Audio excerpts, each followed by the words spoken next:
Week 12, weekly report coming at you. Hope everybody enjoyed their Thanksgiving. Hopefully it was a good turkey bowl.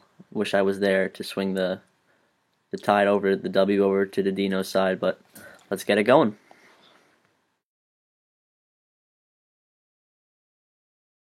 Okay, as you may have noticed, no rapid fire. We liked the little roll we had going on last weekend. To be quite honest, it's a lot easier on me editing. So let's go with game of the week. Myself taking on David Goodman. I guaranteed victory, but New England Porsche's guaranteed victory. I mean, he went above and beyond. He didn't just guarantee victory. What did you say? It was gonna be. It's last time he beat you. Last time he beat me, King George III was in power, residing over the American colonies. It's just he doesn't beat me. So David Goodman continued to allow history to be written the way it's been written, and Coach Jim lost, only putting up 96 points. This team, to be honest, Coach Jim is the highest team that I think is the most vulnerable to a loss. I just don't think he consistently puts up a lot of points. That's just me personally. I don't feel that way.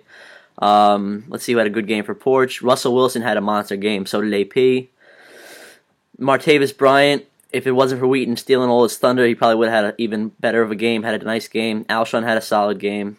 Jonathan Grimes did not do what Porch thought he was going to do. Grimes is playing Grimes on the hot seat right Other now. than Gary Barnes and Phil Rivers, Coach Jim had a rough week. Like I said, I'm not afraid of this team. I don't think any playoff team should be afraid to see this team in the playoffs. Listen, David Goodman, bless his weak heart. He thought he could beat me, but come on, get real, Goodman. You better pray you don't see me in the playoffs, young man. You better pray. You're making the playoffs? I'm making the playoffs? It's news to me. What can we say, Font? We wrote Camel off. I never wrote Mark Hamill off. Oh, yes, you did. We all did. The world wrote Mark Hamill off. I'm actually a little pissed off that you said that because I recall, like, literally six weeks ago, I said this is so unlike Mark Hamill. He doesn't know what it's like to be. He doesn't know what it's like to be a loser. No, we both said that in fantasy football. We both said that, and we both thought that neither Mamba or Campbell would run the table. I can go back to the tape, my friend. I can go back to the tape. I've said since Mamba was 2-6. What was he? 2-7. I said Dan Costa will make the playoffs, but we'll get to that later. Are you saying Powell beats up on a lowly Team Fish squad, 111-80? This has been Jay's problem all year, not able to consistently score points. His Eagle D put up -3. DeMarco Murray, probably one of the worst picks of the year. I thought he was going to be great this year, but no, I didn't think he was going to be. I thought he was going to be horrible this year. You called DeMarco Murray. That was you. I called bust this year. Yes, you did. So it turned out I was right on that. Allen Robinson continues his great play throughout the season. Moving over to Powell, that whole Carolina hookup he's got is pretty nasty. He's got the Olsen Cam. Cam's been playing out of his mind all season. He'll continue that. Buck Allen, great play. Love him throughout the rest of the season. Stevie Johnson finally put together a nice, solid game. Antonio Brown was very quiet, being shadowed by Richard, but I don't see that trend continuing. Porch, what do you feel? I think Mark's team's definitely cooled down a little bit. I think the little 2-game stretch of him averaging 150 is over. I think that was a little bit, But that's it's not. But I don't think. Yeah, it's very unrealistic. Like Stevie Johnson's gonna put up 19 a week. I mean, come on. I think 111. I think this right now. I think this is where around the peak of where Mark's team will play as it is right now. But I like it. It's a very good team. He's done a very good job down the stretch. But I'd like to talk about Fish for a minute. I mean, you look at Fish's roster. It puts up 80 points. I mean, come on, Eagle. How long are you gonna ride with Eagles D? I mean, I know it's a defense, but come on, you got to make a change at some point. I've been in Jay's position. It's tough to pull up the My Team page sometimes. No, at the bottom line it's tough to pull it up because when you are in the bottom of the cellar, it's tough to make consistent moves. Bottom line, what plagued Fish's season is, look at this score: 81 points. 2 players didn't pan out. Brian Hoyer, DeMarco Murray. DeMarco Murray, bust. Andrew Luck, bust. I don't care what anybody says. Point. If you give, say, 20-point quarterback plays, say a decent running back plays. Jay Fish puts up a Well, much how better about this? score. If Jay picks up a running back instead of a quarterback in that what do you pick him first round or second what? round? It's a totally different story. You know what? By far, we're gonna end this right now. But by far, he's gotten bad luck. There's no doubting that he had two of the top 5 worst picks this year in Murray and I Luck. think that was his first 2 picks too. There you go. Could have been. Sets you up for failure. Might have been. Luck was a little early. Not like we didn't see him being this bad this year, but I didn't like Murray coming into Philly. Yeah. At the end of the day, this was just a bad year for Fish. Better luck next year, Jay. Fish will be back. Team Jacobs, Team Juice. A kick 6 to end a Monday night thriller. I don't know about the rest of you guys, but even though I wasn't a part of this game, I was waiting in bated breath after that kick 6 to see how it would be scored, if sports would squeak by. Sadly, he didn't. The commish, OJ, he stays alive. He would have. I wouldn't have wanted to be in the room with him after that matchup if he had ended up losing the way that game ended. No way. I mean, Chris Johnson, man. This guy, this has no luck with his backs this year. I mean, my God. McCown, he's a new quarterback every week. I mean, Dad's has got a new looking roster every week. Go ahead, sorry. You got it. I was just going to say, Porch, to your point, the Dino's working with what he's got. He's lost Edelman. He has been banged up at quarterback all year. His running backs can't stay healthy. Even when he's trading for, he can't stay healthy. He's gotten a shit hand this year. Say what you want about Dino. He is one of the top tier owners in this league because any average owner would be in the shit town right now. You gotta give respect. He's constantly running the phone lines, trying to improve his team, and you gotta respect it at the end of the day. He's done a very good job. If he does, I want this man to make the playoffs. Then you have guys, and then you see in the standings, you have guys like Team Juice, and then you have teams like TCP, who I feel like have. We'll get to TCP later. We'll save our things for that. Let's go to Team Sports right now. Team Sports in the shithole. Sammy Watkins, only guy who showed up. Aaron Rodgers, Todd Gurley did not show up. I gotta answer this phone call. Cardinals D had a great week against the 49ers.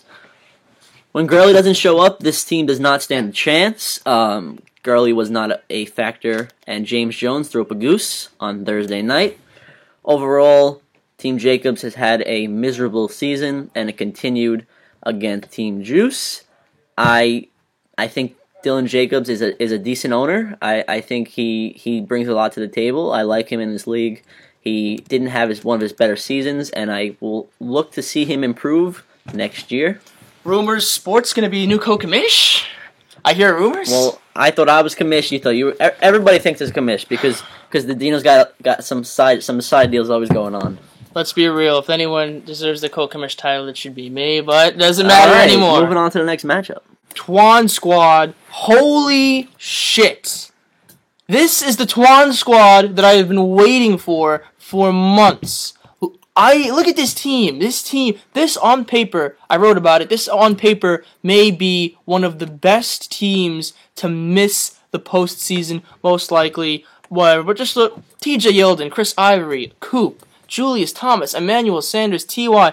Everybody went off. A 140 burger on Font. A huge upset, and Font put up 130. At the end of the day, when your team performs so well, what are you going to do? Schedule takes another victim. Gronk went down late. I mean, it's just... Font, what do you think? On Thursday night, I see my man Matt Stafford eating. He was hungry on Thursday. He was just gobbling up, and I was feeling real confident. You just gotta smile here. Listen, your team puts up 130. I'm a playoff team.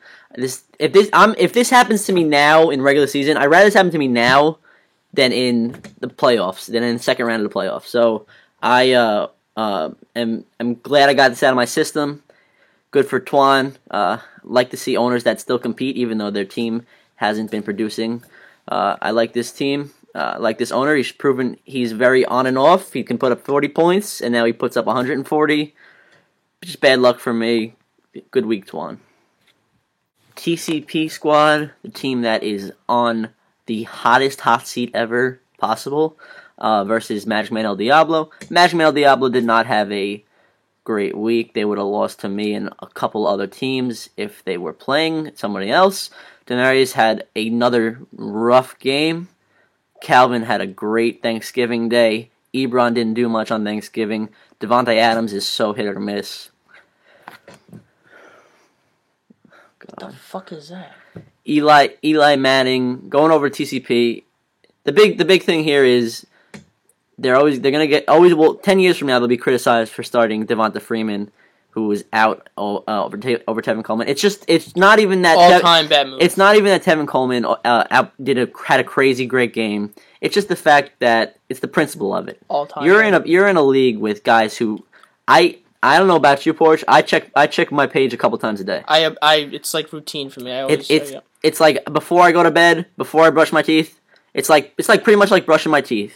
Okay, I gotta always check. Gotta always have this on my radar. I gotta know what's going on in at headquarters. So TCP just shows why they probably don't deserve to be in this league.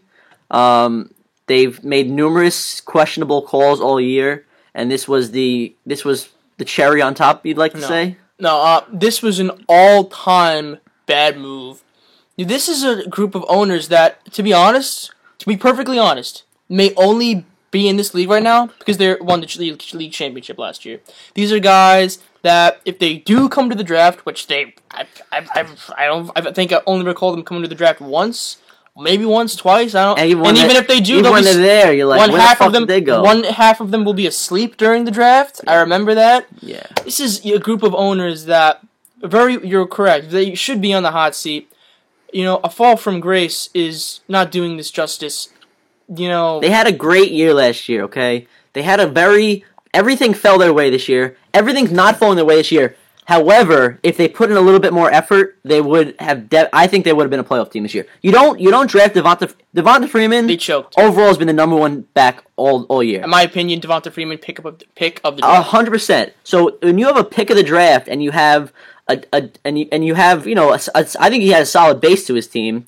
When you have the pick of the draft and that was like a sleeper pick, there's no way that you should be 5-7. I mean, Dez not performing well doesn't help, but even then, I still wouldn't have mattered. Bottom line, if Mike Dodino had the base of this team, or say somebody else, they would have made X amount of trades. Yes. They would have whittled their way to.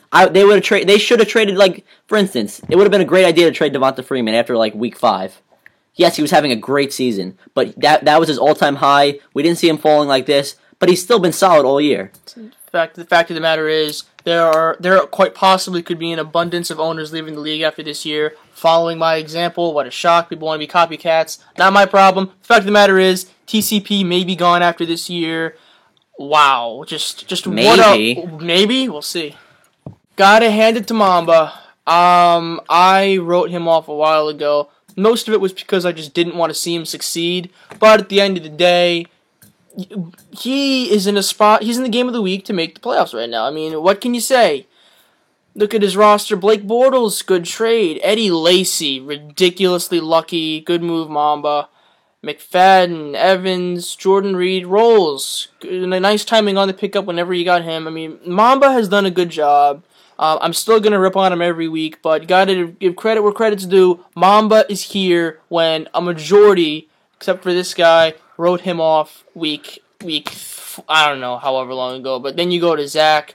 I mean, this is what I've been talking about. Zach, this may be the most inconsistent roster in the history of Guru Nation. Yes, it put up triple digits, but I'm not talking about that. Look at Drew Brees and Brandon Cooks. Brees is off. Cooks is going to be off. Drew Brees will score 50 one week, then 12 the next. Matt Forte era in Chicago is slowly ending. He started Sean Drone. Eric Decker may be the best player on this team. Yeah. What do you think, Bob? Going to White Mamba, this team, everybody knows how I feel, but I don't have to talk about it. Everybody knows how I feel. Just real quick, you said Eddie Lacy was a lucky move, but a guru like Mamba or myself, or a guru like Mamba myself, would look at his past seasons and look at the cold weather coming in Green Bay and see that Green Bay is not going to give up on one of their best players. And you saw it last week against Chicago. They ran it down Chicago's throat, and it turned out to be a spectacular move for Dan Coster. Everybody doubted him. Real young gun, like he said, it's a trickle down effect. I've said it 1,000 times. Drew Brees, Brandon Cooks. I loved the move preseason. I thought they were gonna have a high-powered offense. Turns out it was not the case this year. Eric Decker was a great play. Every week in and week out, he will definitely be on somebody's fantasy radar next year. And Mamba plays for the playoffs next week. Final matchup we'll talk about is the Long Island Pickers versus Derpy Herpes. Nice week by Dom. I don't like talking about Dom, really. So we'll move on to Derp Sauce. Dennis had a nice week. He put up 114. It was not enough. Lamar Miller failed him. Didn't like him against the Jets defense, and it turned out he was not a good play. Theo Riddick had a great Thanksgiving. Nice pickup. Brandon Marshall continues to prove everyone wrong. He continues to defy what? He continues to defy his age. I mean, he's proving everybody wrong. I didn't see this coming. Fitz had another nice week. Eifert is a touchdown machine. Kamari can another nice play. Nothing you could do if your Dennis has it. Long Island Pickers ran into some luck. They had a guy like Jarvis. Jarvis was doing his laundry on Sunday. Antonio Gates had 20 points. Deshaun had 14. Spencer Ware, nice pickup, I guess, had 19. Tough break for Dennis. It's a lucky win, Long Island Pickers. Take a break. Did I talk yet? I didn't talk. I'll talk in a second. Because I got a feeling someone's about to... Because I think my parents are home and I feel like they're going to say something and get in the middle of the shot. Whatever. Speak quick. I mean, yeah, what can you do, Derp? I'll keep this short and sweet. We got things to do. Derp will be playing for the 1 seed along with Goodman and myself.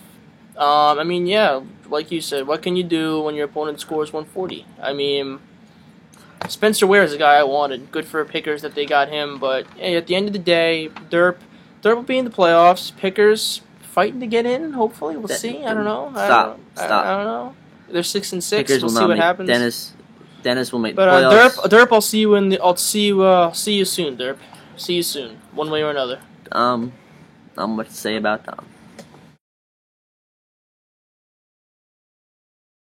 Well, it's finally here. Feels like just yesterday we were right over there on that side of the room doing the preview video, but now, when in your in week, it is week 13.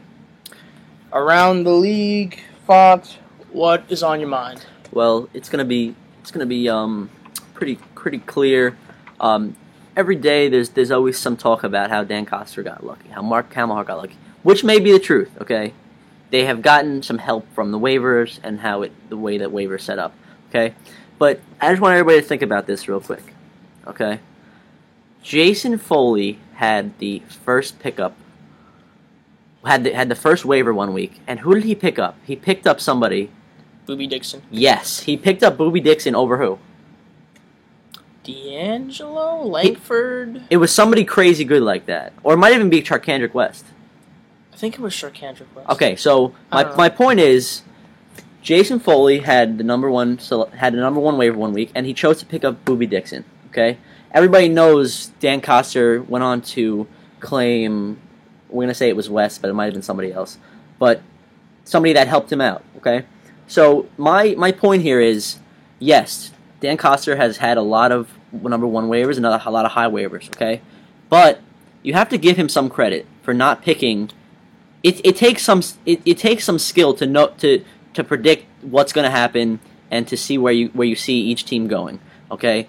Boobie Dixon, I don't really know what I'm trying to say. I'm just trying to say that Jason Foley, I'm not trying to bring Jay into this, but Jay could have had a guy like that, okay? And Mamba was smart enough to see that there's no doubt there that that's who you should pick up, okay? So even if you have the number 1 waiver, you're not guaranteed to have the best player overall, okay?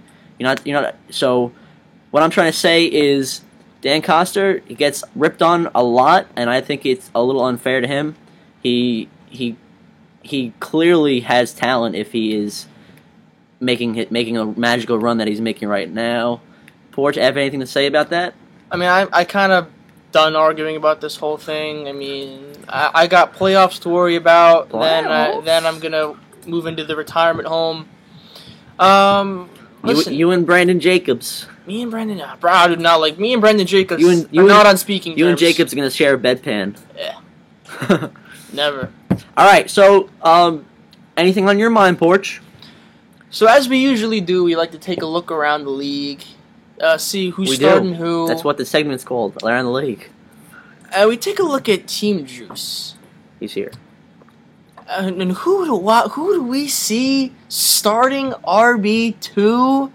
A familiar face, Ameer Abdullah of the Detroit Lions, starting once again. Wow. Listen, for all I spoke to Dino about this. That is a shot. Him and Abdullah caught lunch the other day, and he impressed him. Ameer pretty much said, "Listen," he laid it out. I've had a bad season. Okay. I understand you have a need at running back. Sign me to a minimum. I will not. He pretty much said I want to just show everybody what I got for next year. So I like this move by Mike Dino. Kind of a slap in the face to Mike Porcelli if Abdullah goes off this week. Oh, I've had him when he went off for me. He won me my game against MMED. Big touchdown against MMED. He's won me a couple of games. Bottom line, the Dino's plugging and playing this week. Let me tell you something. Ameer Abdullah is not the good straight A student country boy you think he is, Dads. He's going to bite you in the ass. Ameer Abdullah is a snake in the grass. That's why I cut ties with him. He was a locker room cancer, and he'll be a locker room cancer for you as well. Wow. We started this late. Thursday Night Football is about to start. Let's get to previewing the games. Only the games that matter. Let's go. Okay, Font, roll it down. Team Juice, Twan Squad, who you got? I like Twan Squad. Mike Dino will still make the playoffs, I predict. Going down the list, we have Young Gun at Team Fontanella. I like Team Font. Zach Dino's team is just done right now. Unless Cooks and Breeze go off. Moving along. Derp Sauce, the White Mamba, one of the games of the week. How can you not be poetic about fantasy football? This man will run away with victory this week. He's come this far. He is inches away from the mountaintop. He is climbing his way back. It is cold. He's wearing his North Face. It is freezing. He is getting warmed up. Listen, the White Mamba has been on a legendary run, but I think his luck will run out. Dennis Hassett always scores within triple digits. White Mamba will not get into triple digits this week. If you're superstitious, no. I'm sorry. Go ahead. We gotta speed this up, buddy. We love it. We love it. Porch. So nothing's changed. Porch still doesn't believe in Mamba. I believe in Mamba. Nothing will change, and Mamba will continue his winning ways. New England Porch is at Are You Saying Powell? Are You Saying Powell will win? He needs this win more than ever. Another guy who's fighting to get to the mountaintop. What do you feel? We may or may not be benching some of our players in the second half. I don't know. Let's go to Powell wins. Coach Jim versus Long Island Pickers. Long Island Pickers will lose this game, in my opinion. Long Island Pickers, they suck at life, and they will lose. All right, then. Time is short. Again, we did this late. We're speeding it up. So we will not go into in-depth game of the week this week, sadly. But we still have power rankings. And I don't know if it's going to be next week or at some point before the playoffs. But we will be showing the power rankings preseason compared to the power rankings up at the end of the regular season. Well, that's going to be exciting, Michael. I can't wait to see that. So let's see power rankings.